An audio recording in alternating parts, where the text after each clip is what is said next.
Magandang tanghali po sa atin mga kabayan. Ayan, so kahit saang sulok man ng mundo. Ayan, shout out po sa inyong lahat. Yan po, for today's vlog po ay dadalaw po tayo sa bahay po ni Ate Bilin. Dahil mayroon na naman siyang kakaibang ginawa sa kanyang bahay. Ano kaya iyon? Mayroon siyang ipapakita daw sa atin. So yan po, at maraming salamat po sa ating mga sponsor po natin na tumutulong sa atin. God bless po sa inyong lahat. Dadalawin na po kasi Ate Bilin. Ate Bilin. Hello, sir. Hello po. Afternoon. Aba. Sir, pasok, sir. Kaya talagang Ano, madumi yun sa mga ano. kayang pumasok na madumi sa bahay ni Ate Sus, Bilin. sino ko, sir? Yan, may surprise ako sa'yo. Anong surprise yan? Ayun, Aba. So yan po mga kabayan, ay ito po yung surpresa pala sa atin ni Ate Bilin. Meron na po siyang TV. Yan, nakapundar na si Ate Bilin at saka speaker. Aba. Nakakatuwa si Ate Bilin dahil Ari pa sa'yo sa una, tago ko lang. oo. Yan po ay gumagana na Ate Bilin. Nagagamit nyo na yan. Gagamit yun. Kahapon ginamit namin yan.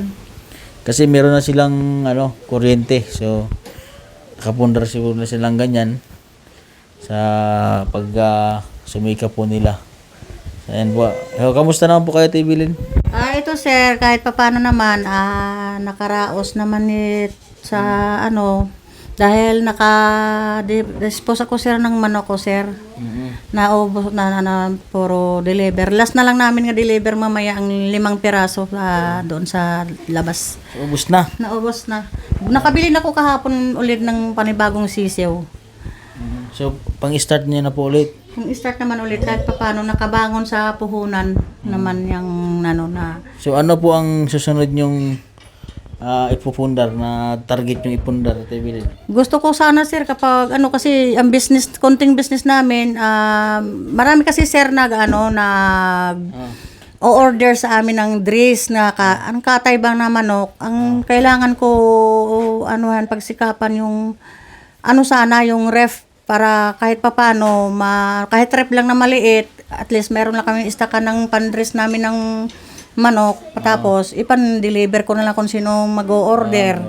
Oo, kasi hanggang paliko ako, sir, naka-dispose na ko kahapon ng ko. So, ayun. At saka yung panlinis sana ng manok kasi sobrang hirap talaga namin, sir. Pagod. Anong ba? Ang naranasan namin dalawa. Meron mo bang panlinis na gano'n? Oo, mayroon. Di kuryente. Ha? Mas malinis na naman ako. Ha? Oo. Meron gano'n? Mayroon, oo. Hindi ba nagbabalat-balat yun? Ha? Hindi yung pampalinis, ang pagtanggal ng balahibo. Di kuryente lang yan siya eh. Tapos, Isaksak lang. isaksak lang. Iloblob sa tubig na malamig, saka mainit. Bago mo ilagay doon. Naikot lang yan, sir. Ay, kasi grabe naman, ilang piraso ang natin. Pagod at puya talaga. Yung naranasan namin na para lang kami makadispose. Karugan talaga ngayon. Ng dress ang katay talaga yung order sa amin. May nag-order pa sa amin, takay wala na. Puro na order lahat.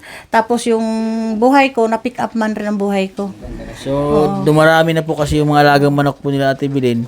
So, ilang manok po ang kinakatay niyo, Ate Bilin? Ngayon, nakatay ko ngayon, ilan ba yun? Ngayon, 10 ngayong araw. Tapos, nung unang araw din, 15. 15. Kasi yung buhay, pinick up rin ng, dun ang maramihan. Pinakamarami, pinick up ang buhay. So, ayan po, at dadalawin natin yung mga alagang manok na Ate Bilin. So, ito po yung surpresa sa atin. Yan po yung surpresa natin sa atin ni Ate Bilin. Yan, wow, sana all. Atra. Titingnan po natin yung mga maraming salamat po sa aking cameraman na si Buninay. Yan. Titingnan po natin yung mga alagang manok na Ate Bilin. May bago na pala siya. Dahil po dito ay nagkaroon siya ng mga nakapundar po siya ng appliances, Ate Bilin. Nakakatuwa naman si Ate Bilin. Kwarto-kwarto lang namin muna kasi Ito na kapag po, iisahin ang paglalagay, nag-i-stampede sila patong-patong saan nagkakaroon ng namamatayan. Sige, kwarto-kwarto, 3 kwarto ito. Tapos, pag medyo malaki-laki to, 2 weeks na, bibili pa rin ako para may nag-order sa amin na nagaantay nga order nga dress saka buhay. Sige, mag-alaga pa kuno ko ano kahit ano pa daw kukunin nila. Sabi ko sabi ko dandahan lang, walang sapat nga pa ano nga puhunan, sabi ko gano'n. Meron namang ibang kulay sa TV. Ito na po yung mga bagong Nasugbo. ayan, mga Nasugbo bagong yung manok ano ko, niya. yung- Kailan lang ilang araw lang po ito bilhin? Kahapon ko pa lang ito binili. Oo. Kapon, ganyan na agad kalalaki oh. Oo, ganon. Ayan. So yun po at sa mga bumibili po ng mga manok po ni Ate Bilin, maraming salamat po sa inyo dahil nakakatulong po kayo sa pamilya po nila. So katulad po nito, nakikita po natin na lumalago na po yung kanilang pangkabuhayan. Ay siyempre po sa sponsor po na tumulong po sa pamilya po nila Ate Bilin na magkaroon po ng gantong negosyo at sana po madagdagan po natin.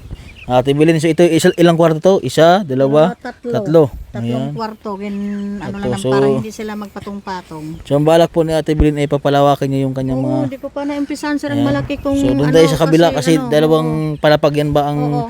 poultry na Ate Bilin eh. Yan ang pinakamalawak ko sir Saan? na kasi Dito. dagdagan pa kasi namin yan sir. Bale po daw ito yung gagawin po nila dito sa part na po na ito. Oo. Dito po gagawa po sila ng malaking alagaan ng manok. Maanuhan. Kasi balak namin kapag magkaroon kami ulit. Anong kulang niyo dyan Ate Bilin? Screen saka Screen, tapos mga kahoy, mga kawayan. Okay lang, kahit yayray na lang ng kawayan, screen na lang ang kulang dito Screen. sir. Kasi para makaano naman lawak-lawak yung mga Yun ang kulang niyo, yung pabubong dyan, pabubong. May pawid pa yata kami doon sir sa baba. May Ang pawid. natira dito sa aming kubo. Yun lang. Ayan, sa po mga kabayan ay sa mga nais po magbigay po ng tulong po sa pang-sponsor po sa Ate Bilin sa mga screen, yan ay mag-message lang po sa aking Facebook page para mabuo po natin itong pangarap po ni Ate Bilin na magkaroon ng malaking kulungan ng manok para mas maganda po yung kanyang alagaan. Dahil doon po meron na po siyang mga dalawang baboy na inaalagaan. So ito po yung isa, bali pinaghiwalay niya po yung kanyang Yung ito sir, kulungan dahil sobrang dami na po. ito. Ang kakatayin namin to Ayan. sir, natira sir. Ayan, Dito subo. namin mamaya doon Oo. sa taas. Ito na lang natira. So pansinin niyo po mga kabayan, Wala na. nung pumunta po ako dito noong nakaraang linggo, ito po ay puno. So ngayon po ay ilan na lang po ang mga natira Pitong dahil piraso na lang. nabinta na po lahat. Mamaya, Pitong piraso. deliver to mamaya namin yung natira nga 5 piraso. So ayun po mga kabayan at sa mga nais pong magbigay pong tulong po sa pamilya po ni Ate Bilin para mabuo po natin yung kanyang kulungan ng manok ay mag-message lang kayo sa aking Facebook page, Mastering Ring Channel po. Yun, sa mga viewers po natin at subscriber po natin, maraming salamat po sa inyo mga kabayan. Yan, message lang kayo sa aking Facebook page, Mastering Ring Channel po. God bless po at magandang tanghali sa atin lahat.